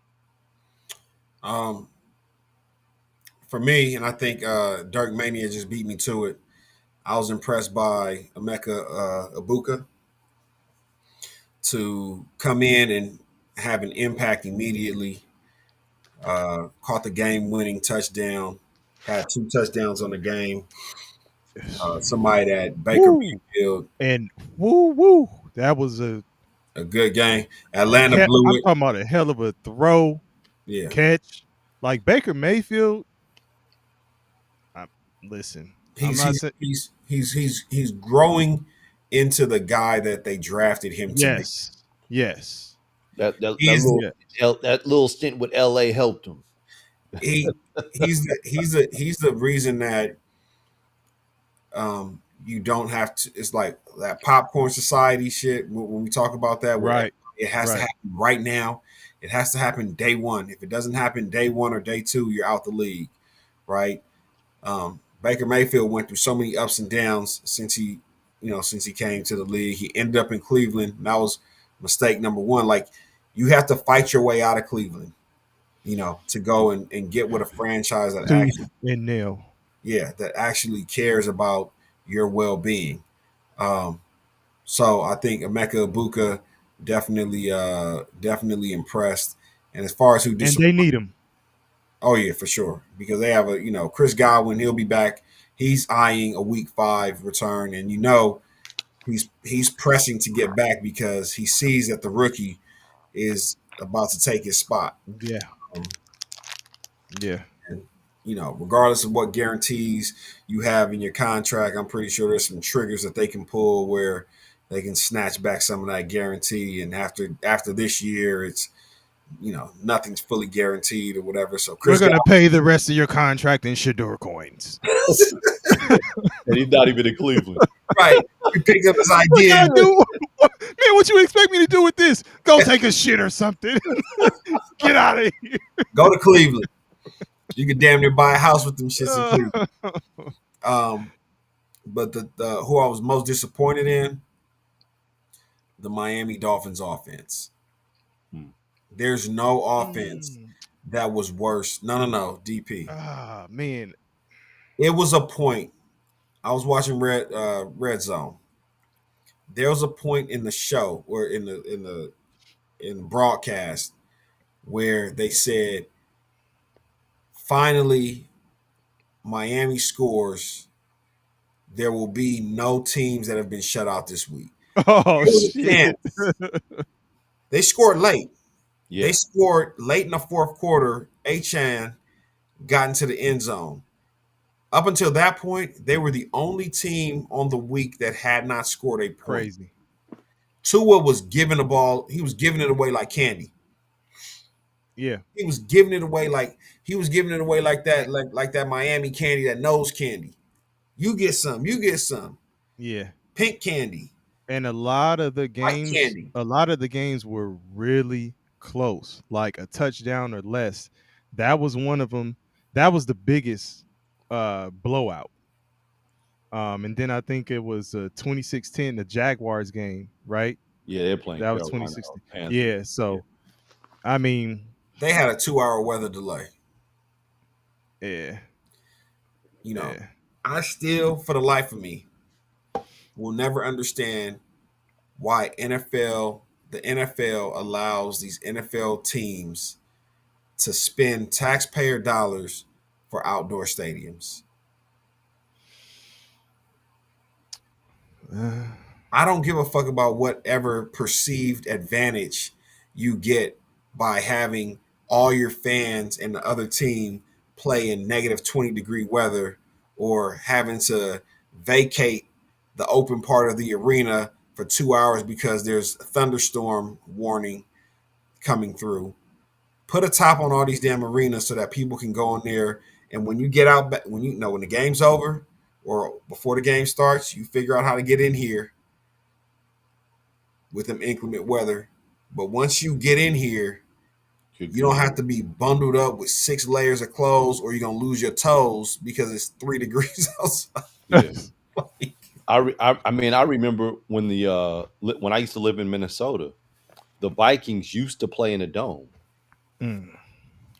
Matter of fact, DP, you came out there. We went to a Vikings game in the dome, and then afterwards, Didn't that shit start collapsing? The roof or something Yes. started collapsing on and that they shit. moved to another stadium, Yeah, and they were playing where the outside. Gophers were playing, right? Where Minnesota was playing for me. Yeah, 'cause that's when the roof collapsed. Yeah. I remember that. And so they were playing outside. Matter of fact, what they weren't telling people is the first week that they played at the Gopher Stadium, players were getting tackled outside on that hard ass ground and were being concussed. Like they was out because they heads ringing. Pause. Keep their heads ringing. Wow, that's crazy.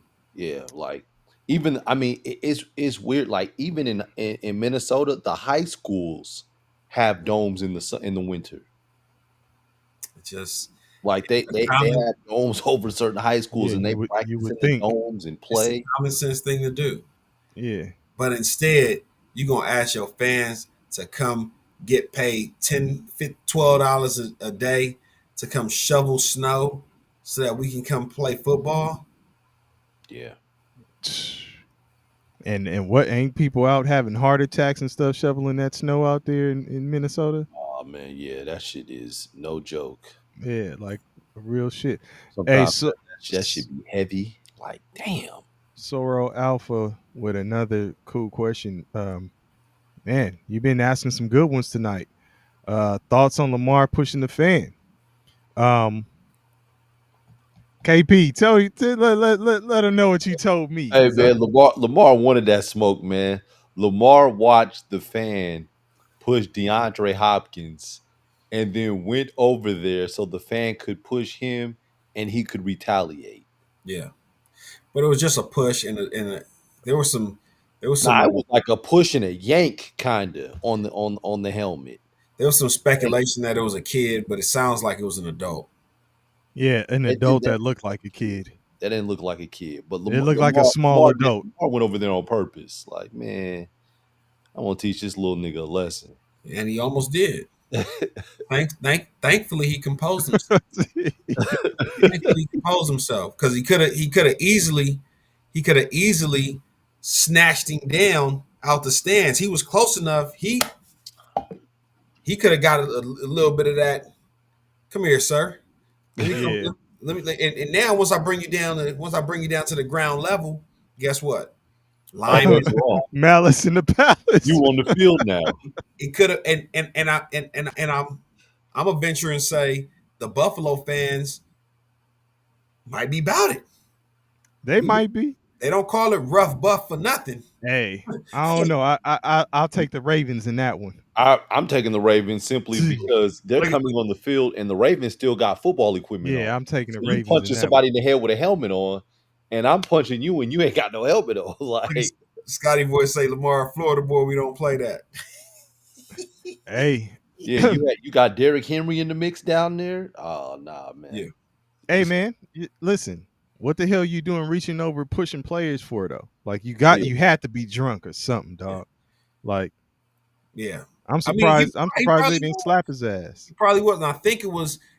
He was probably pissed because this is after DeAndre Hopkins Hopkins. grabs the one hand Yeah. touchdown. Everybody thinks game over. He's like, fuck out of here. which was a PI, by the way. Hey, that was He tough. had his whole left arm behind his back. Yeah, that was tough. Al sucks in my draft. I'm good, bro. You know, I'm good. I'm good. This is the witching hours, though, as my man on NFL on Red Zone would say. But yeah, man, that was. Hey, look, Sorrel Alpha. We had Alpha Sucks and mock drafts, and Bong were supposed to be putting together a little something for us with this That this was quarterbacks list. that was me, and you know, I had some family stuff that came up, and next thing you know, the season started. But I mean, we can still get to it. we can, and we will. Yeah. That's definitely something we're gonna get to. But just know that Foe's in that top 5.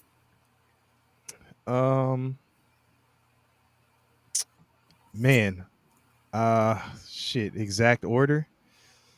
This is kind of putting the brother on the spot. Bo in that top 5, as in Dak Prescott. Of course, man. You already knew Hey, that. man, I wanted him to say it for the people. You already Absolutely. knew that. I wanted him to say it for the people. They Absolutely. know. They know. Absolutely. They Hey. know.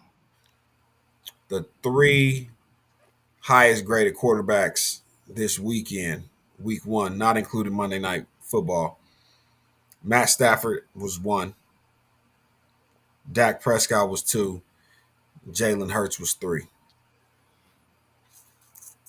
If you asking me from week 1, No, just who's your top 5? um, And I would say you don't have to put it in a specific order. I mean it's still Mahomes, Lamar Jackson, Lamar, Josh Allen. Yeah. Man, I think I had Stafford at 5, and I think I had Burrow at 4. Nothing has changed for me really.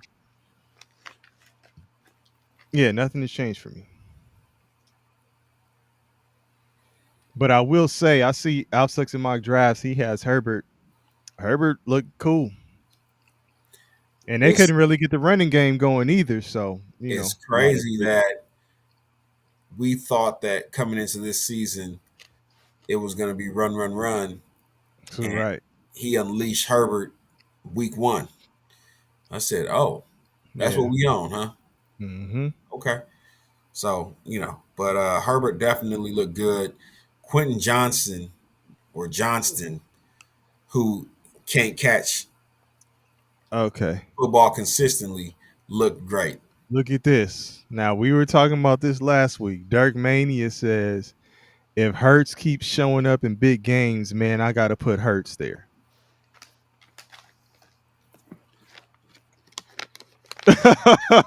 Bog has nothing to say. I think there's what is that stat I'm reaching for in my head? I think something along the lines of Hurts has gone some like 30 plus games without putting up. Is it like 24 or 30 games without putting up 300 yards passing? Hey, Dirk Mania, I like Hurts, man. I think Philly does a good job of playing to his strengths, man. He's a top 15 quarterback for sure. And is he not in the top 10? I'm That's trying what to think he's who would be in the top 10. Or you gave 5. Dak Prescott, Herbert. We were just touting Hurts. Baker Mayfield.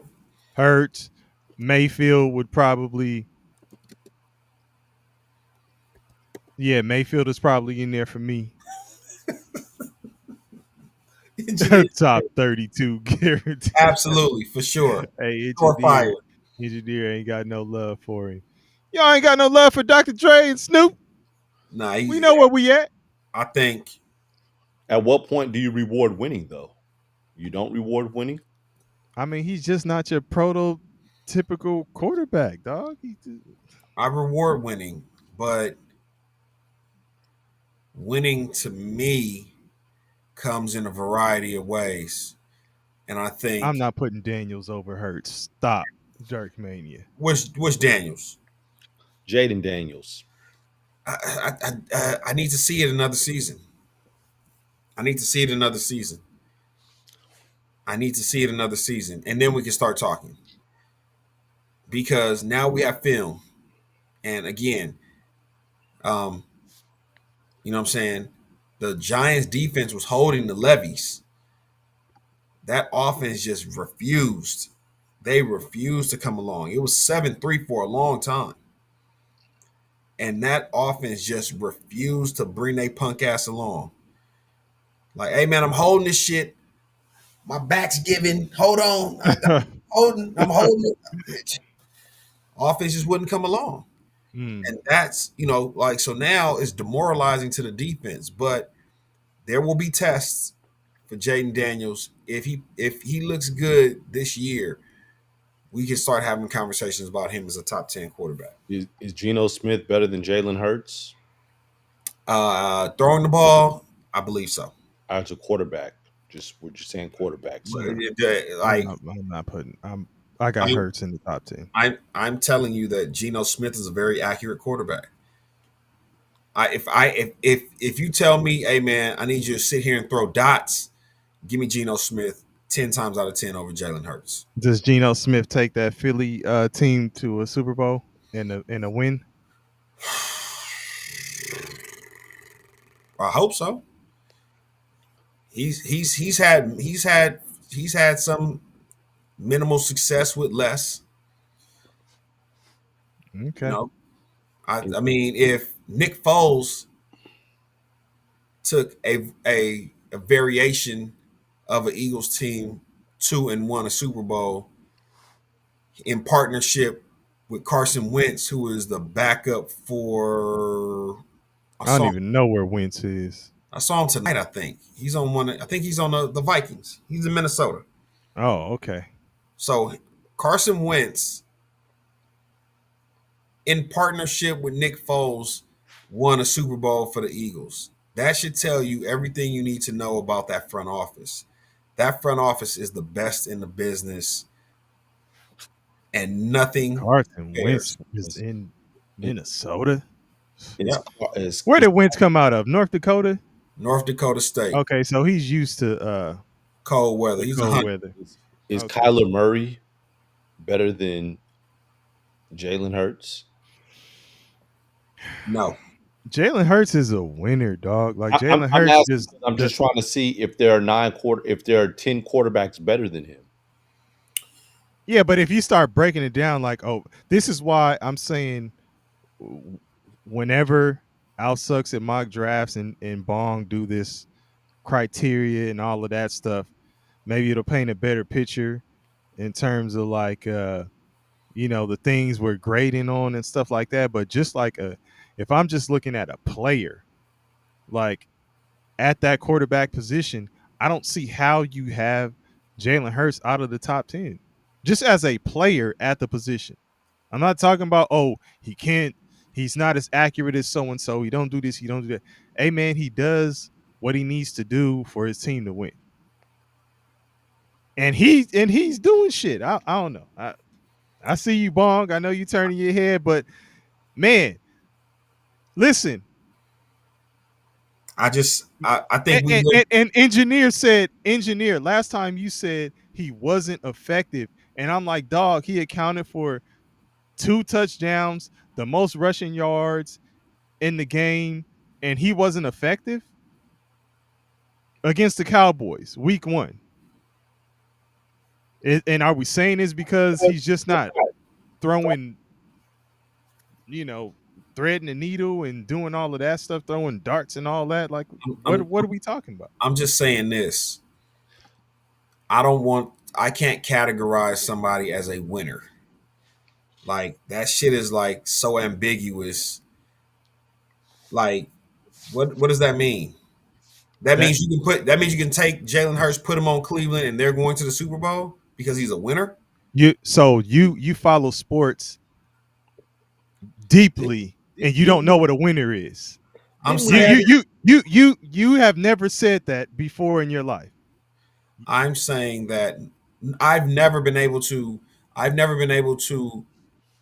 quantify or qualify somebody based off of just being a winner.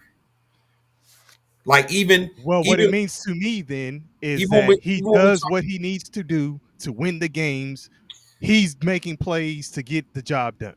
Right. Even when we talk about and somebody that I scrutinized, especially the early part of their career, Tom Brady, just being a winner. Like there's still tangible things that he brings to the table as a quarterback that allow his teams to win.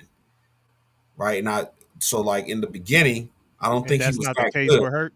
I don't think he was that good. I think that he was carried by a great defensive coach with great defensive players, Hall of Fame, Canton, Ohio, Hall of Fame, Ohio players led him to his first 3 Super Bowls. You talking about Ty Law, Teddy Bruschi, Lawyer Malloy, what's my man out of Long Beach that got caught on camera beating somebody up at the I know restaurant? you're talking about the linebacker. Damn, I can't think of his name. He went to Long Beach. Willie McGinnis. Willie Oh, McGinnis. Yeah. So I mean, there were those. I mean, he had some legendary, but as he matured in that system, and shout out to him, he was able to stay in the same system for that long. Tom Brady became the system, and Jalen Hurts maybe matures into that one day, but right now he's Tom Brady. Tom Brady in the beginning of his career, right? When it was like, hey man, we just need you to not go out there and mess it up. That's how. But I'll say this. This is what I will say. In his 2 Super Bowl appearances, the actual Super Bowl itself, Jalen Hurts outplayed Patrick Mahomes both times. Who is The best great quarterback. right? So what? I don't know. I'm saying making case for. I'm just talking. I don't know. you see Hurts' ability to run and pass. Yeah, I just had that up. The Eagles can win. He outplayed Mahomes. I don't think it's his passing accurately. I'm not trying to take a shot. I'm really not. I'm not trying to take a shot at him or Lamar.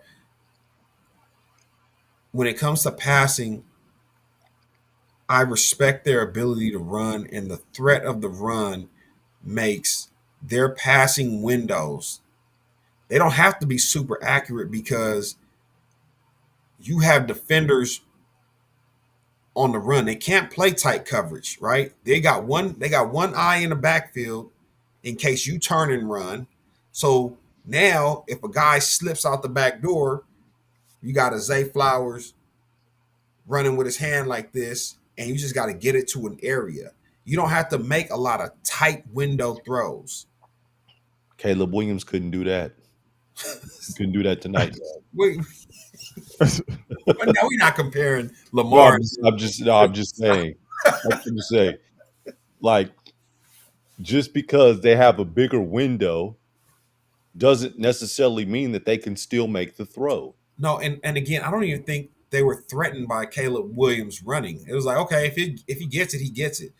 There's like 4 or 5 guys in the league that when they start running, defenses have to turn their head and make sure that they're not running up the field as a decoy and Hurts or Jaden Daniels or Josh Allen or Patrick Mahomes or Kyler Murray aren't running behind them for 30 or 40 yards. Right. And so then And what I'm there's saying is because of that, and again, that's a skill. That's a skill. yeah, that's what I'm saying. Right. Like, and Philly does a good job of playing to his strengths. Like, if he's able to do that, then why not play to his strengths? And why isn't that given more respect like the other stuff? That's the same reason why people were knocking Lamar Jackson. Soro Alpha. Engineer is not feeling this Jalen Hurts.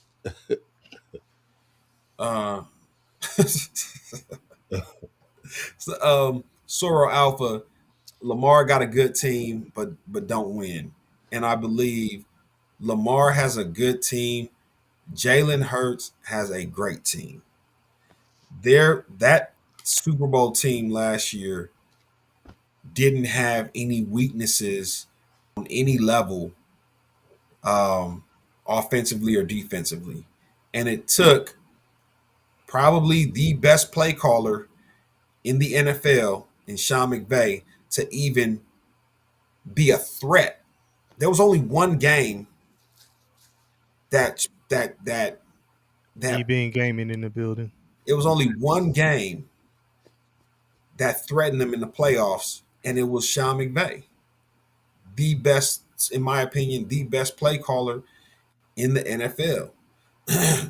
And it was that home court advantage or home field advantage of that inclement weather in Philadelphia that helped them get over the hump.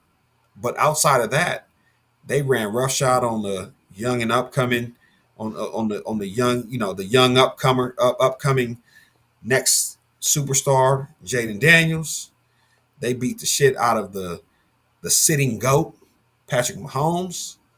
Who did they play in the first round? Or the second round, sorry, because they had to bye. Yeah, if I'm not I mistaken. don't remember.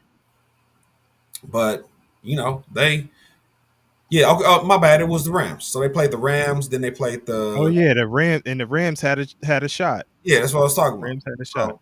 So they played the Rams. That was the only hard game they had. Oh no, they didn't get the bye week. They didn't get the bye. Detroit got the bye week. Philly had to play 3 games to get to the Super Bowl. I forgot who they played in the first round, but they played the Rams in the second round, played Washington in the NFC Championship game. So I can't remember who they played in the first round. Maybe it was Baker. No. Baker and them lost to Washington. I can't remember, but either way, it is what it is. I think Jalen has been surrounded by great teams. The Eagles are still making moves, right? They needed help at linebacker. They went out and got your boy. Was it Green Bay? Alex and mock draft said Green Bay. Okay. And Green Bay, yeah. And Green Bay didn't do shit after what was the dude that was back in the Cowboys year before? That was dating Cash Doll, the NFL player. Oh. I can't think of his name. Darius Smith. Yeah. So they needed help there, but look what the Eagles do. The Eagles right now, they see after week 1, okay, man, there's some holes there's some holes here, some holes there, holes everywhere. Not the good kind. They go and sign Zadarius Smith. Holes. Yeah. Not to be confused. Not to be confused with some holes in his house. So they go and sign. They go and sign Zadarius Smith, linebacker. Then they go and they trade for Tank Bigsby out of Jacksonville. Yeah. And it's like, you're actively upgrading the roster and just making sure if something happens here, we got a backup plan here. We're gonna at least take a shot here. Like Mhm. there aren't many teams that are operating like they operate. So Which it's I like, saw some people asking, shit, can Dallas get Kamara for a fifth? Mm-mm. Ain't gonna happen. is Kamara standing outside the Dollar General? No, he's not. Is he willing to take 75, 78 cents? Ooh-wee. No, he's not. Not At not this right point, now. At this point, I'm trying to find something that you can get at the thrift store, but might be decent. Give me the freaky dude, Christian Wilkinson. Like, go find that man and bring him into Dallas. Like, Nick Chubb would have been the ideal fit. Mm-hmm. Yeah, hey, Brandon Hallam, don't remind us. Don't remind us. Yeah, Dallas you did. told Derrick Henry, if you want to be in Dallas, give us a call. That's a cold game right there. That's it don't get much colder than that. If you want to be here, have your people call us. What was they supposed to do, Dallas? Was Derrick Henry supposed to pay y'all to come play for y'all? These motherfuckers still living off the 90s. He's supposed to pay for a tryout, man. That's crazy, man. We talking about the Dukes brothers. The Cowboys is the Dukes brothers. Mortimer and Randall. Oh man. Suck ass motherfuckers. Yeah. Sorrel Alpha is asking if Christian McCaffrey is now the best running back when healthy. Hey, look at Brandon Hallam.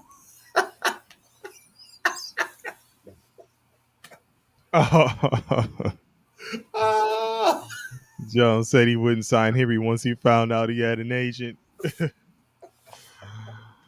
Yeah, we asked him to call us on a special payphone that took only Shador coins. I only speak to the principal, not the agent. The agent can come in after the fact and dot all the I's and cross all the T's. Is McCaffrey now the best running back when healthy? I would go. I'd still go with Saquon. I'm going with Derrick Henry. The way it's one of the two. Yeah. But Henry, yeah. Derrick Henry is the LeBron James. Oh my God. NFL. This man doesn't age. But what I will say about McCaffrey is the 49ers, y'all ain't shit. There's no reason for him to touch the ball that many times in the first game. Oh, listen, that's just not gonna last. 31 touches. It's not going to last. Like, don't do that, man. That's football malpractice right there. That's football malpractice. They don't have a choice. Yeah, they lost. I think Kittle's gone for some He's not next week. Yeah, he's gone for some weeks. Then you have Brock Purdy might be out. Then you have Jennings. Jawan Jennings is gonna miss some time probably, and then they say Purdy might miss week 2. So again, I think that window closed on San Fran, man. It might be a reset year. It might be a reset year where they try and get a top draft pick, maybe trade it to somebody that's in need of a quarterback, try and get a couple extra picks.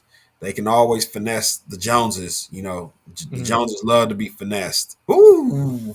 It's like, like they're getting tickled under the arm. Ooh. I love to be finessed. Like, so it's a grown ass man doing the coochie coo. Absolutely. Like, come on. Shit. Oh no. Yeah. Oh, you see this Jawan Jennings hurt bad. Oh. Damn. Purdy doubtful for next week. If Henry's comp is Megatron, who would be Saquon's equivalent as a receiver?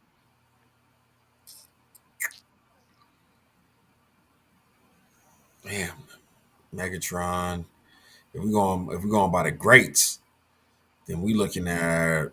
I'll go T.O. I was about to go T.O. as well. Yeah, he could do a little bit of everything. T.O. Yeah, The shit that was tricky about T.O. was T.O. didn't have the best hands. Yeah, yeah, he didn't. That shit, and he was a body catcher too. So like he didn't. Yeah, goodness gracious, he catching that motherfucker right on his chest like this. Like, hold on, man. But once T.O. got the ball in his hands, like yards after catch, Yeah, that motherfucker was unstoppable. I told you, like I said, his son play. I don't know if he's on an active team. I know he was playing with the 49ers during the preseason. So, um, up until about 2 years ago, T.O. might have still been able to play in the NFL, but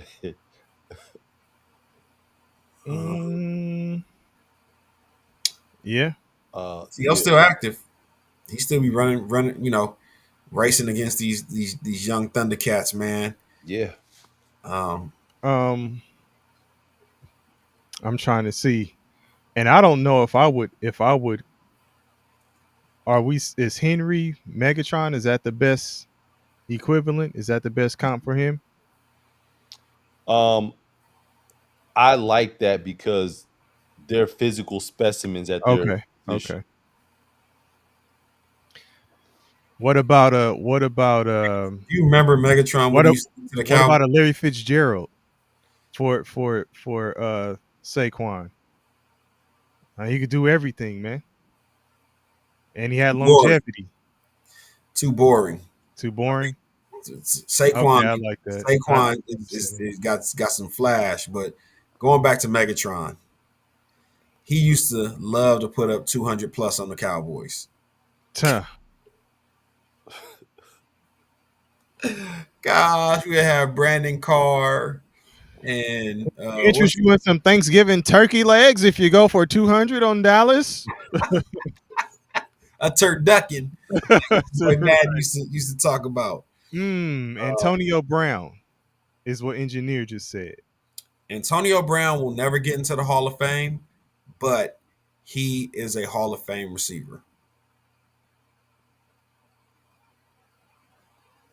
He's a Hall of Fame receiver. Antonio Brown is a Hall of Fame receiver. His numbers say that he should be a damn near first ballot Hall of Fame. Mm-hmm. Yeah. And he got the ring to boot. Yeah. But because of his off the field shenanigans, It's because of the way he ended his career. CTESPN or CTES, whatever his little shit he do now. He's still out the country running from Johnny Law over some shit he did. So the fact that he took his uniform off, threw it, and flicked everybody off, and gave him the peace sign, running off the field. This was with Brady at quarterback. Brady couldn't even talk him off the ledge. He's like, nah. Hey, he was running back to Brady house to go knock off his then wife. Right. Thing was still going. Yeah.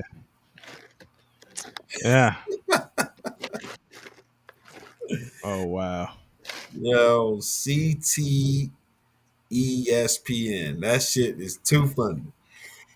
Well, man. Anything else before we get out of here, y'all?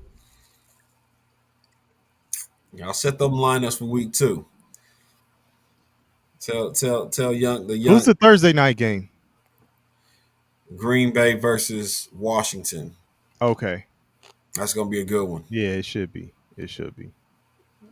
So we'll see what and the funny thing is I was on Twitter and it was like, just get ready, guys. Anything Micah does for the rest of the year is gonna get so much airplay. They gonna cover it. Yeah, it's gonna be disgusting.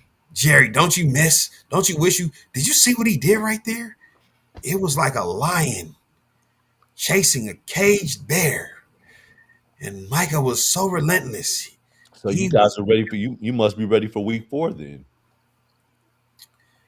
I just hope they better get ready.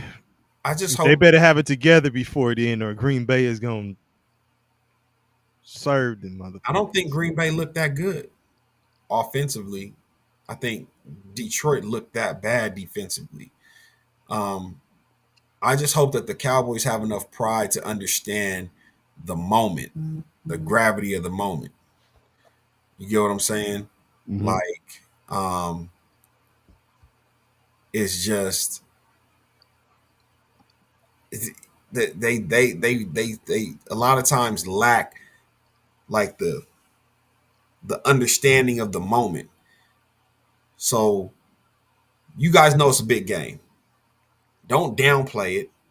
Don't dumb it down like it's just another Sunday. And y'all should be going out there with murder on your minds. Like, we gonna murder these dudes.